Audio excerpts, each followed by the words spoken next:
Hello and welcome to the CITBNI Data Protection and Information Security Training session. Okay, so one of the principles was really the data has to be secure. You have to be able to prove that you have taken reasonable steps to protect all this important information. So it's really about minimizing the risk of a data breach. So what steps can we take to make sure that you have protected the data as well as you can? So the first step is really about staff training and awareness. They need to be made aware of their requirements for information security, and they need to be made aware of what you do and do not allow them to do. You need to make sure that you've got appropriate data and physical access controls in place. So in terms of data, again, it's about can the right people access it, and it's restricted to only those people. And in terms of physical access, are things like your HR records or finance records, are they securely locked away? Because again, if somebody looks at the wrong HR records, they could be committing a data breach. We need to make sure that laptop and mobile device protection is in place, because they're items that are easily stolen or easily lost. You know, they're quite small, they're portable, they're high value items and are a target for theft. So we need to make sure we've got proper protection in place, like encryption. We need to make sure that we've got proper password policies in place to make sure that people aren't sharing passwords and that they're meeting the complexity rules. We need to make sure that we've got appropriate data backups in place. Again, for the availability of information, we need to make sure that in the event of a disaster, we can get our data back again. And then we need to look at, well, what are the information security best practices that we can implement? So the UK government have the Cyber Essentials scheme. There's two levels, Cyber Essentials and Cyber Essentials Plus, and they're geared at small and medium-sized organisations, that if you have that certification, that you know within the last year you have been audited to prove that you're taking reasonable steps around cybersecurity. So a further step on that is there is an ISO standard for information security, which is ISO 27001, which is the international standard for an information security management system. And it fits in quite nicely with some of the stuff that you already might have around ISO standards for quality, health and safety, and environmental issues. Okay, so responsibilities for information security. So the key thing is getting the message out that information security is everybody's responsibility. It doesn't just sit with one person or a department. Everybody has a part to play in this. So in information security, we talk about the triad, which is the confidentiality, integrity, and availability of information. So it's really how do we protect those three things. So some of the key things you can do. Make sure within your environment you're not sharing passwords. If multiple people need access to a mailbox, you don't just share your password. You get your IT people or your IT provider to set up shared access. If people need multiple access, you know, you're to Sage, or if you're running some sort of CRM platform, you make sure people have unique logins onto those systems and they're not logging in under a shared account. You know, in the event that the police or somebody gets involved doing an investigation, you effectively don't have an audit trail if you're sharing accounts. Okay, make sure you lock your computer when you're away from it. You can set that up to happen automatically, but it's worth getting people into the habit of locking their machine. Again, if somebody were to come in and the machine was unlocked, they could do all sorts of stuff in there. And it looks like a legitimate user is doing it. Again, you lose your audit trail. Make sure cupboards and drawers containing any valuable items, including valuable data, are kept locked when they're unattended. And maybe think about if there are particular HR, finance offices, or site offices, in fact, make sure that they're appropriately secured at the end of the day or when they're left unoccupied. Don't be afraid to verify the identity of strangers. If people are walking around the work area and they don't look like they should be there, or they're looking a bit lost, get into the habit of asking them about who they're here to see, and if they don't have a legitimate reason, then they really should be escorted off the site or off the premises. And don't be afraid to use security questions as well for people phoning in, to make them, to verify the identity of people phoning in. So if you do get a phone call, for example, from a bank, building society, finance, or somebody pretending to be a client or customer, and you're thinking this is a bit strange, don't be afraid to end the call and to phone them back on a known good number. That's quite an important step that you can use to protect yourself, is to phone back on a number that you have rather than one that has been provided. And also, one of the key things to prevent data loss or sensitive data going to the wrong location is make sure you check the email address of where you're sending it to. Just make sure you take 10 or 20 seconds to make sure that it's the right person. Also make sure that any suspicious activity is actually reported. So within your organization, if it is a major thing where you're getting a lot of sort of phishing or suspicious emails coming in, you need to let somebody know so that somebody can do something about it. Also, it's worthwhile reporting them. If something's coming in pretending to be from PayPal or Amazon, they have departments that will want to know about that, and you can forward the information to them, and they will take steps to secure that in the future.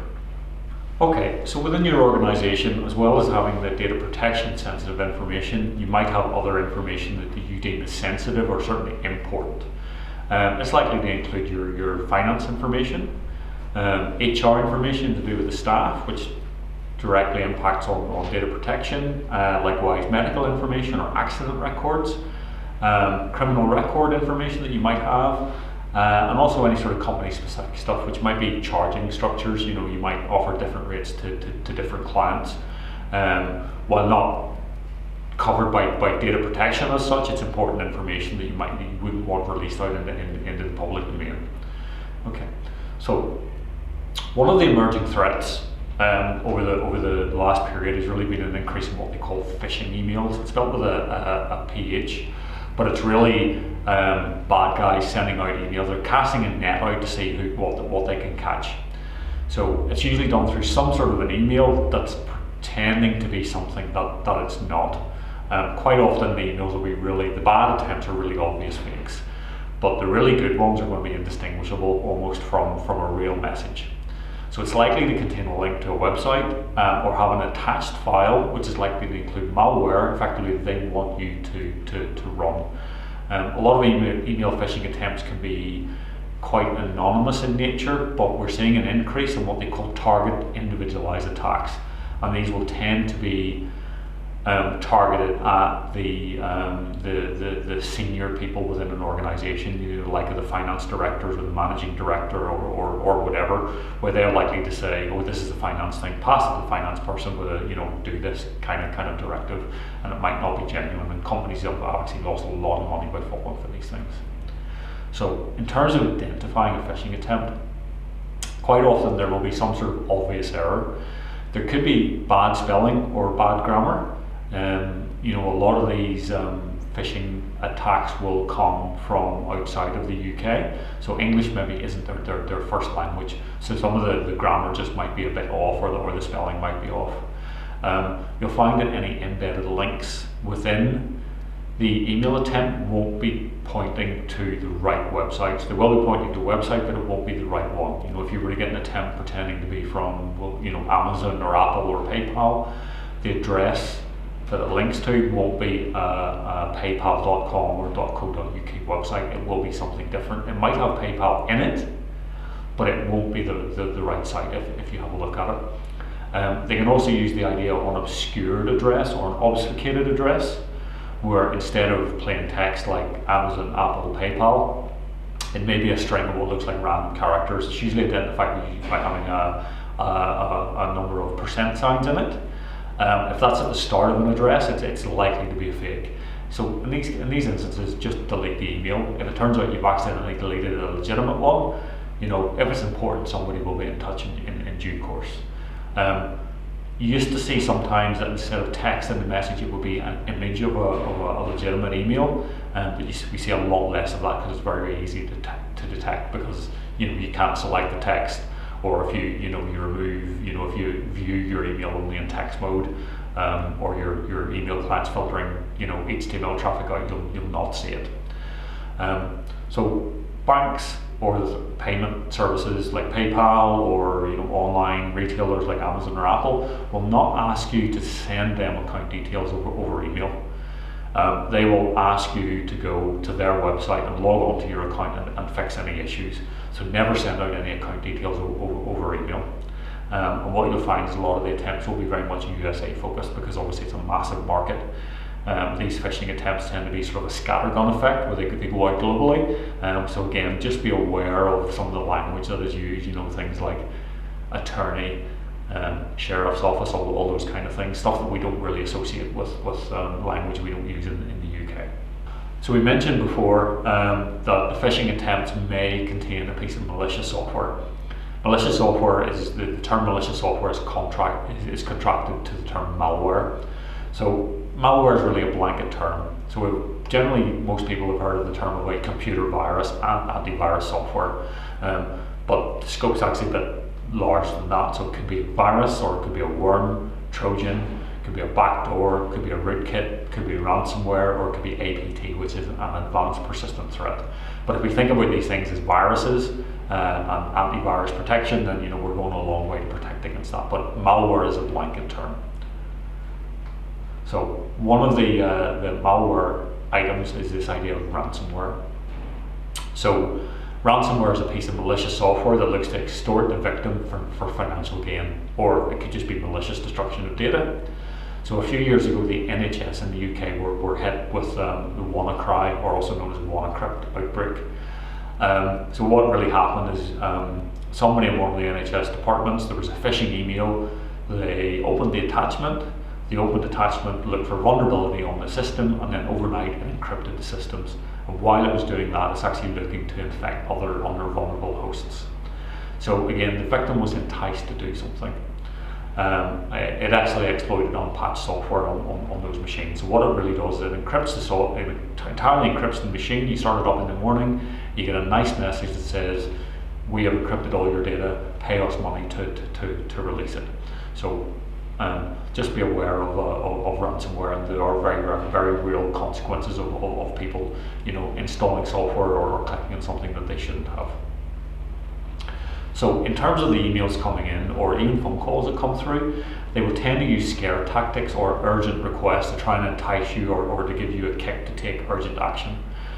So just be aware that is a tactic that is used, but again, be aware of the language that they use. Your bank or HMRC, if it's really them, if you hang up the phone call and then phone them back and say, "Sorry, I hung that up because I wasn't sure and I wanted to phone back on a known good number," they're not going to be, they're not going to be angry with that. They're going to be delighted that people are taking proactive steps to prevent fraud. So if you do click on a link, some of the malicious sites that you get redirected to can look remarkably like the real site. One of the differences will be the address that is given. There will be some indicator that it's fake. It could be that the lowercase l is replaced with the number 1. It could be that the letter O is replaced with a 0, or it could be something like that. Whereas if you're looking for it, it could be quite easy to spot, but you do have to be looking for it. Like I mentioned before, requests for confidential information will not be over email or some sort of instant messaging platform. A legitimate business will not ask for that over that medium. It will be over a letter, or they will ask you to log on to your account and actually look at any or fix any information. And also the fraudulent messages tended not to be personalised, but as we talked about before, that's not always the case. These things are becoming more and more targeted.